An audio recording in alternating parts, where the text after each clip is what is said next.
hawmiga ama maxaan ku dhahaa impotensaha ama dareen yarida oo ragga ah ayaan caawa ka hadlaynaa waxaa keeni kara laba nooc oo aan u kala saari karno oo muhiim ah labada nooc u kala saari karno waa organic wax jiirka ku saabsan oo mashaakil ka yimaada oo la taaban karo iyo wax nafsiyan ah labadaas nooc aan u kala saaraynaa oo ay u keeni karaan impotence ama inuu waajibaadkiisa gudan waayo waxyaabaha marka haddaan ku taabto oo organica ah waxyaaba ka mid ah haddii maskaxda waxaa ku dhaca cudurraha ku dhaca sida Parkinson cudurka dhacan gariirka la leeyahay dhahan Soomaalida san filaayo cudurkan oo la dhahayo ii sheeg multiple sclerosis oo hadda Soomaalida ku soo batay maxaan ku dhahaa la leemada iyo multiple sclerosis cudurrada epilepsy waxyaaba qaarkood waxay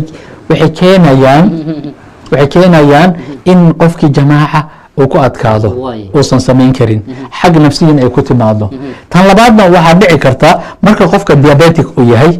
iyo marka oo qofka dhiikar uu qabo waa wax la taaban karo marka jug ay gaarta laftirkeeda muuqata gaarta ayagana mashaakil kale seeni kartaa so waxyaabahaas oo aan soo sheegnay ay laftirkooda afar qayb u kala saari kartaa waa qayb oo vascular xididada ah iyo neerfaha ah iyo mashaakil gaaray iyo maxaan ku dhahaa hormonal aad ugu daran waxaa jira hormone testosterone lagu magacaabo oo jirka soo saaro oo naga duwa haweenka codka bedela muruq noo sameeyo xoog noo sameeyo maxaan ku dhahaa kaas gar noo soo saara kaas ayaa marmarka qaarkood daciif noqon kara hormone waxaa jira oo anaga haweenka soo saaraan markay caanaha ay keenayaan prolactin lagu magacaabo ragga wax yaray qabaan sometimes problem waxa ku dhaca maskaxda epiphysis ama adenoma ama waxyaabaha samaysmi kara oo soo saara aad u soo saara burqanaya prolactinkaas wuxuu keenaa blogu keenaa hadhowna wuxuu keenaa impotence oo raggi uu keeni karaya so this is waxaan oo dhan waxay wax la taaban karo for example ragga maxaan ku dhahaa psychological haddaan u noqdo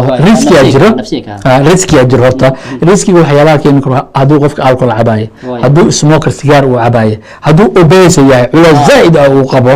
ayagana waxay aad ay ugu badan tahay iyo dadka isticmaala cocaine daraaga dadka isticmaala dadkaasna wuxuu u keenaa impotence imaanaysa iyo dadka daawooyinka qaar kale isticmaalo sida daawooyinka maskaxda iyo daawooyinka lagu hurdo iyo daawooyinka maxaan ku dhahaa dhikarka loo qaato ayaa waxaa keeni karaan inuu ku dhaco impotence ninka ama ragnimada qofkii uu beerdaray ay ku imaan kartaa haddaan psychologically u soo noqdo waa sida hawlgabnimadana imaanay depression soo baxay anxiety welwel tira badan oo ku saabsan shaqada ha noqoto welwelka aad u zaid dareen waa yaraanaya rabitaankii wuu yaraanaya waa psychologically ma fahmin mararka qaarkoodna waxaa imaanaya relationshipka ama saaxiibtinimada ka dhacayso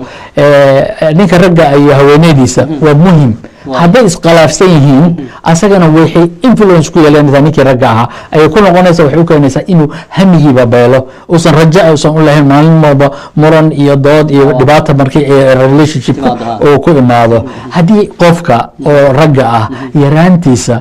lagu sameeyo abuse oo sexual ah ama ama la xumeeyo asoo yar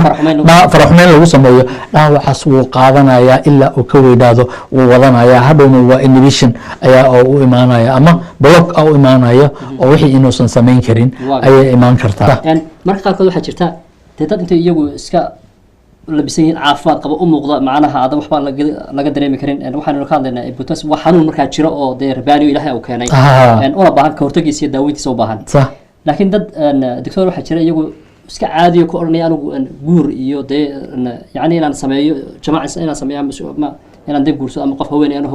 u hamoodo أو درك أسماء أورنتي أو كم مقية هيبة لكن سيدي سكان فيزيكال ما كان دركت مقالة هان أو ده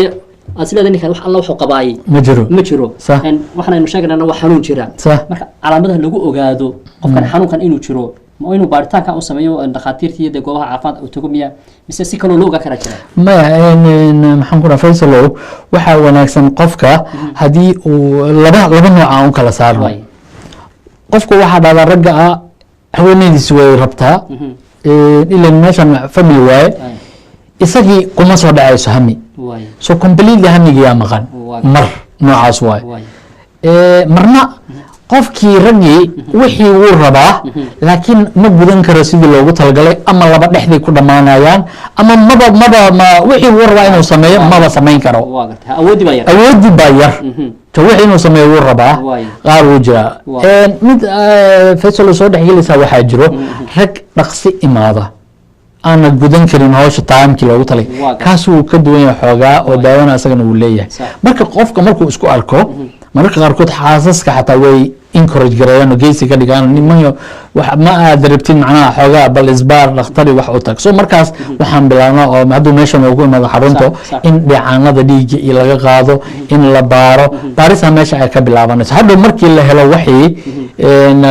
cudurkii wixii sababayo ha noqoto ama psychologically ama ha noqoto maxaan ku dhahaa waxay maxaan ku dhahaa keeni kartaa ii sheeg maxaan ku dhahaa waa la heli karaa daawadii markaas waa la heli karaa hadaa xasuusto waxaan ku dhahaa 70% Soomaalida waxa ugu badan waa psychology annaga waxaan nimid aan ka soo tagnay meel nolosheena waa hadda xasuusta iska degan qorax leh vitamin D ga cuntada ayadana muhiim waay vitamin D ga walow waa waxyaabaha laga sameyn lahaa oo isticmaali lahaa hormoneska laga caawiyo waay zero waay stress kan walwalkan maskaxda zaid markay noqotay san xambaari karin hamigi doo yaraanaya ma bahaya energy ama fikir uu ku fikiro haweeney ma bahayaba intaas 24 saac uu bursanaya shaqadii iyo warqad soo dhacday iyo ayaa walwalkii aad saameyn uga haya marka cudurka wuxuu aad ugu 70% uu gaari karaa psychological ayuu gaari karaa dadka Soomaalida nutrimentada cuntada waa muhiim iyo vitaminaadka qaarkood waa aad muhiim yihiin cuntada aan waxa laga yaabaa xataa cuntadiisa inuu regular aysan ahayn mar take away iyo waxyaabo qaarkood aysan kaamil ahayn wixii loo baahnaa inaysan ku jirin marka hadda cuntooyinkan